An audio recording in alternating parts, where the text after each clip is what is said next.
जोहार दोस्तों, सभी झारखंड वासियों का स्वागत है हमारे वीडियो में। तो आज के इस वीडियो में हम लोग क्लास 10 के लिए महत्वपूर्ण इंपॉर्टेंट प्रश्न लेकर आ चुके हैं। ठीक है, जो आप सभी का प्रोजेक्ट रेल के साथ जो विश्लेषण होने वाला है, तो ये आप सभी का सेट 2 रहने वाला है। इसमें से जो कि आप सभी का प्रश्न पूछे जाएंगे। ठीक है, जो आप सभी का विश्लेषण होंगे, इसमें से आप सभी का बहुत प्रश्न पूछे जाएंगे। तो हमारे यूट्यूब चैनल में जो नहीं हो, जल्दी से यूट्यूब चैनल को सब्सक्राइब करो। ठीक है, और अपने दोस्तों को भी शेयर कर दो ताकि उनको भी इस वीडियो का लाभ मिल सके। ठीक है, चलिए फटाफट हम लोग वीडियो को शुरू करते हैं। देखिए, पहला प्रश्न हम लोग का क्या पूछ रहा है। पहला प्रश्न है, एक घात वाला बहुपद कहलाता है। ठीक है, तो एक घात वाला बहुपद क्या कहलाता है। देखिए यहाँ पे ऑप्शन है, द्विघात बहुपद, ठीक है, त्रिघात बहुपद, रैखिक समीकरण मतलब रैखिक बहुपद, या इनमें से कौन है। देखिए रैखिक बहुपद भी यहाँ पे था, लेकिन ये तो सब मिसअंडरस्टैंडिंग हो गया, मतलब प्रिंटिंग में दिक्कत हो गया। तो इसका राइट आंसर क्या हो जाएगा, रैखिक बहुपद। ठीक है, चलिए बढ़ते हैं क्वेश्चन नंबर 2 की तरफ। ठीक है, क्वेश्चन नंबर 2 में हम पूछ रहा है, द्विघात बहुपद के शून्यांकों की संख्या कितनी होती है। तो किसी भी द्विघात बहुपद, ठीक है, उसके शून्यांकों की संख्या कितनी होती है, 2, 3, 4 या 6। तो 2 होती है। कितना होती है, 2 होती है। ठीक है, चलिए बढ़ते हैं नेक्स्ट प्रश्न की तरफ। नेक्स्ट में देखिए यहाँ पे, बहुपद x² + 2x + 1 का एक शून्यांक होगा। तो एक शून्यांक कौन सा होगा। तो देखिए यहाँ पे ऑप्शन दिया हुआ है 2, -1, 1 या 0। तो -1 इसका राइट आंसर हो जाएगा। ठीक है, -1। चलिए बढ़ते हैं प्रश्न संख्या और एक की तरफ। तो देखिए यहाँ पे हम लोग का प्रश्न संख्या में है, द्विघात बहुपद x माइनस, यहाँ पे x रहेगा। ठीक है, x-3 के शून्यांक होंगे। तो कौन सा होगा x-3 के शून्यांक। तो देखिए इसका राइट आंसर हो जाएगा ऑप्शन नंबर बी। ठीक है, पहले माइनस और एक प्लस। ठीक है, √3 में रहेगा दोनों, एक प्लस में और एक माइनस में। चलिए बढ़ते हैं नेक्स्ट प्रश्न की तरफ। यहाँ पे देखिए फिर से उसी प्रकार का प्रश्न है, बहुपद x-5 के शून्यांक है। ठीक है, तो इसका भी कुछ इसी प्रकार का आंसर हो जाएगा। प्लस में रहेगा एक, दोनों रूट अंडर रहेगा। ठीक है, एक प्लस में रहेगा √5 और एक माइनस में।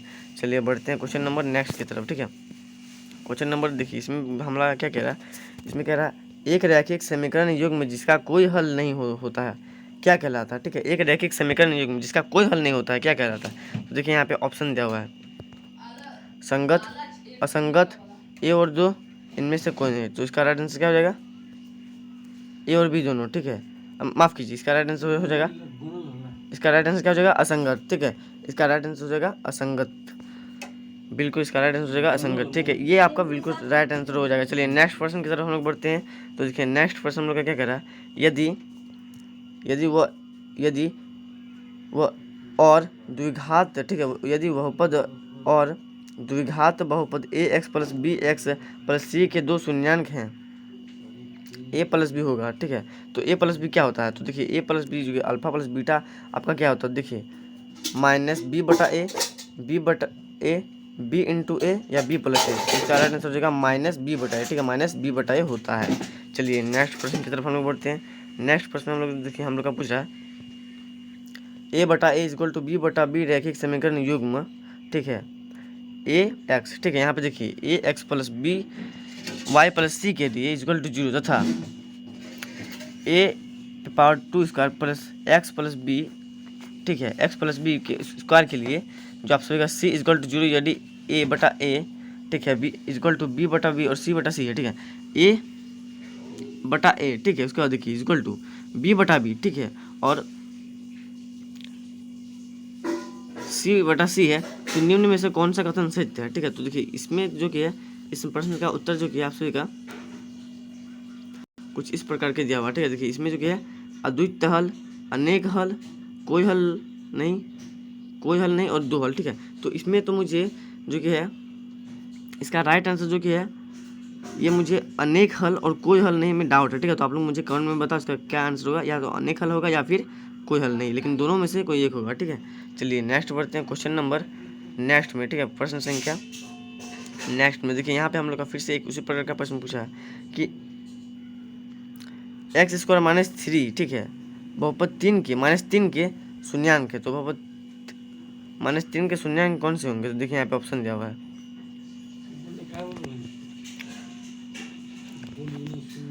√3, ठीक है, √3, 343, उसके बाद देखिए √3 माइनस √3 और 31 - 0। तो देखिए मैंने पहले आपको बताया था कि यहाँ पे जो कि है, दो रूट अंदर में होते हैं। ठीक है, एक 3 इधर और एक 3 इधर। ठीक है, एक रहेगा प्लस में और एक माइनस में। देखिए ऑप्शन नंबर सी में एक प्लस में है और एक माइनस में, तो ये आपका बिल्कुल राइट आंसर हो जाएगा। चलिए नेक्स्ट प्रश्न की तरफ बढ़ते हैं। नेक्स्ट में देखिए हम लोग का क्या कह रहा है कि x + 2y = 3 एंड 2y, ठीक है, 2x + 2y = 5, ठीक है। रैखिक समीकरण युग्म में x + 2y = 3 और 2x + 2y = 5 के हल हैं, तो क्या हल होंगे इसके? तो देखिए इसमें ऑप्शन दिया हुआ है समांतर, समानुपाती, प्रतिच्छेद, इनमें से कोई नहीं, तो इसका राइट आंसर क्या हो जाएगा? समांतर, ठीक है, समांतर इसका राइट आंसर हो जाएगा। चलिए नेक्स्ट प्रश्न की तरफ बढ़ते हैं। यहाँ पे 4u² + 8u इस द्विघाती बहुपद 4u², ठीक है, प्लस 8u का शून्यांक क्या होगा? ठीक है, तो देखिए इसमें ऑप्शन क्या दिया हुआ है 1 - 2 -2 और 2, 0 - 2, इनमें से कोई नहीं, तो देखिए इसका राइट आंसर आपसे क्या हो जाएगा? 0 - 2, ठीक है, 0 फिर -2, तो 0 - 2 कहाँ पे इसमें? तो देखिए ऑप्शन नंबर सी में 0 - 2, तो ये बिल्कुल राइट आंसर हो जाएगा। चलिए नेक्स्ट प्रश्न की तरफ बढ़ते हैं। यहाँ पे देखिए हम लोग का क्या पूछ रहा है कि समीकरण युग्म x, ठीक है, 2x - 5 = 5, ठीक है, 2y - y 5 और 3x + 2y = 4 का हल क्या हल है? ठीक है, तो हल क्या है? तो देखिए यहाँ पे ऑप्शन दिया हुआ है x = 2y, ठीक है, x = 2y, ठीक है, x = 2 और y = -1, उसके बाद y = -2 और x = 2, उसके बाद देखिए x = 3 और y = 0, उसके बाद x = -3 और y = -1, तो यहाँ पे देखिए इसका राइट आंसर हो जाएगा x = 2 और y = -1, ठीक है, ऑप्शन नंबर ए इसका बिल्कुल राइट आंसर हो जाएगा। चलिए नेक्स्ट प्रश्न की तरफ बढ़ते हैं। नेक्स्ट प्रश्न में देखिए हम लोग क्या कर रहा है द्विघात बहुपद x² + 3x + 2 के शून्यांक होंगे, ठीक है, तो इसके शून्यांक कौन कौन से होंगे? तो इसके हो जाएंगे -1 और -2, ठीक है, -1 और -2 इसके शून्यांक हो जाएंगे। चलिए नेक्स्ट प्रश्न की तरफ बढ़ते हैं। नेक्स्ट प्रश्न यहाँ पे दिया हुआ है यदि px = x² - 3x - 4 हो तो px का एक शून्यांक होगा, तो कौन सा होगा? तो देखिए इसमें ऑप्शन दिया हुआ है 0, 2, 3, 4, तो क्या हो जाएगा? 4 हो जाएगा, इसका राइट आंसर क्या हो जाएगा? 4, ठीक है। चलिए नेक्स्ट प्रश्न की तरफ बढ़ते हैं। नेक्स्ट प्रश्न देखिए यदि बहुपद px, ठीक है, = x² - 2x + 5 के शून्यांक a और b हैं, तो a और b का मान होगा, ठीक है, a और b का मान होगा, तो क्या होगा? -5 नहीं, इसका 5 हो जाएगा, ठीक है, देखिए यहाँ पे 5 है, -5, 2 और -2, तो इसका राइट आंसर क्या हो जाएगा? बिल्कुल इसका राइट आंसर होगा 5, ठीक है, 5 हो जाएगा इसका राइट आंसर। चलिए नेक्स्ट प्रश्न की तरफ बढ़ते हैं।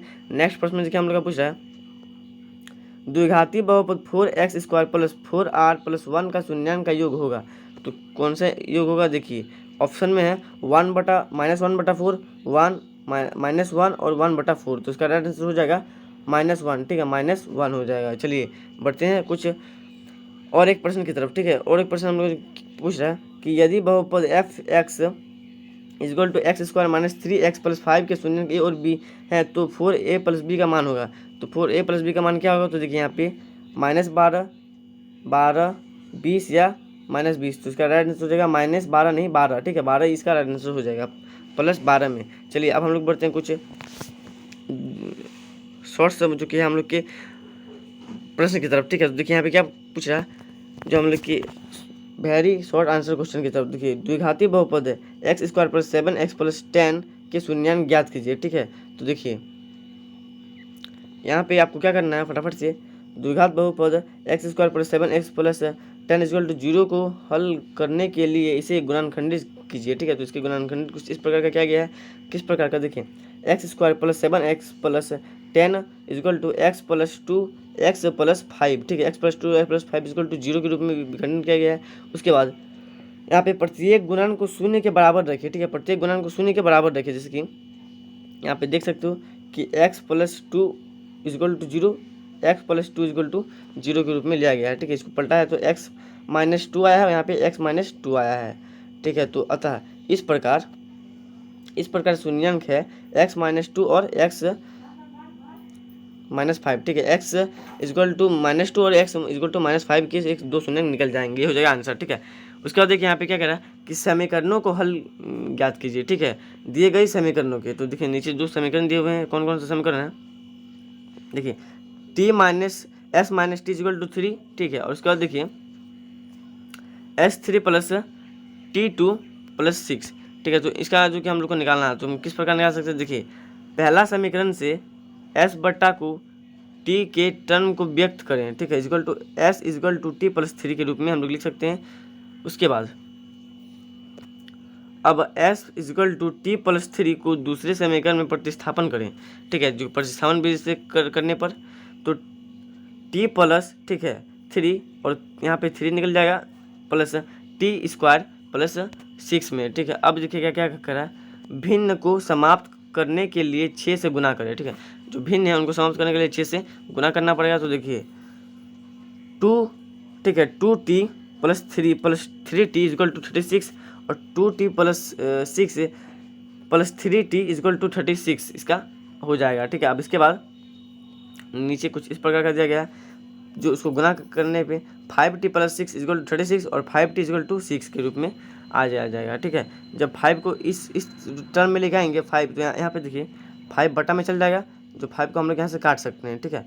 5 को हम लोग काट देंगे, 6 पंजे कितना हो जाएगा, 5 10 15 20 25 30, 6 बार में कट जाएगा, यानी कि टी का मान हम लोग का 6 निकल जाएगा, ठीक है। इस प्रकार अब हम कह सकते हैं कि अब t इक्वल टू 6 को S equal to T plus 6 में प्रतिस्थापन करेंगे, क्योंकि पहला टर्म हम लोग का टूट गया, तो दूसरा में प्रतिस्थापन करेंगे। तो अब मान इसमें रखेंगे, तो x equal to 6 plus 3 x equal to 9, अतः हम लोग का टर्म का इस प्रकार निकल गया, ठीक है। पहला जो कि हम लोग का इस प्रकार हल था s इक्वल टू 9 और t इक्वल टू 6 के रूप में विखंडित हो गया। चलिए नेक्स्ट हम लोग बढ़ते हैं प्रश्न संख्या 13 के ऊपर। देखिए यहाँ पे शून्याङ्कों के योग और गुणनफल के आधार पर द्वितीय बहुपद ज्ञात कीजिए, ठीक है। द्वितीय बहुपद यहाँ पे ज्ञात करने बोल रहा है। देखिए मान लीजिए द्वितीय बहुपद x, ठीक है, square plus bx plus c है, दिया हुआ है, ठीक है। तो इसका आप लोग कैसे निकाल सकते हो, तो देखिए आप लोग को ये वाला फॉर्मूला लगाना पड़ेगा, ठीक है। कौन सा, अल्फा प्लस बीटा, ठीक है, यानी कि equal to minus B equal to 4, ठीक है, और b इक्वल टू -4, जो उधर आ जाएगा तो b जब प्लस में आ जाएगा तो उसका चेंज हो जाएगा, ठीक है, माइनस में हो जाएगा।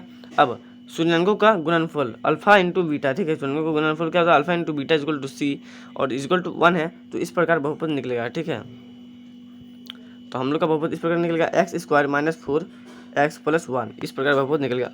यहाँ पर देखिए 14 नंबर का प्रश्न क्या कह रहा है कि रैखिक समीकरणों को हल ज्ञात कीजिए, ठीक है, का मान ज्ञात कीजिए, ठीक है। तो देखिए इसका मान हम लोग कुछ इस प्रकार निकाल सकते हैं कि दिए गए समीकरण है, ठीक है। तो देखिए 2x plus 3y equal to 11, ठीक है, 2x minus 4y equal to -24, इस प्रकार दिया हुआ है, ठीक है। तो पहले समीकरण से दूसरे समीकरण को घटाएं, पहले समीकरण से दूसरे समीकरण को घटाएं। जब आप लोग इसको घटाएंगे तो कुछ इस प्रकार का हम लोग का मान निकल जाएगा, आप देख सकते हो यहाँ पे, ठीक है। इतना करने के बाद पहला समीकरण को दूसरा समीकरण से घटाने के बाद नीचे जो कि है हम लोग का y इक्वल टू 5 में बदल जाएगा, ठीक है।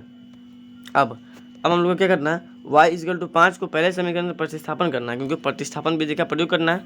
तो देखिए प्रतिस्थापन करना है, तो देखिए कुछ इस प्रकार का प्रतिस्थापन किया गया है।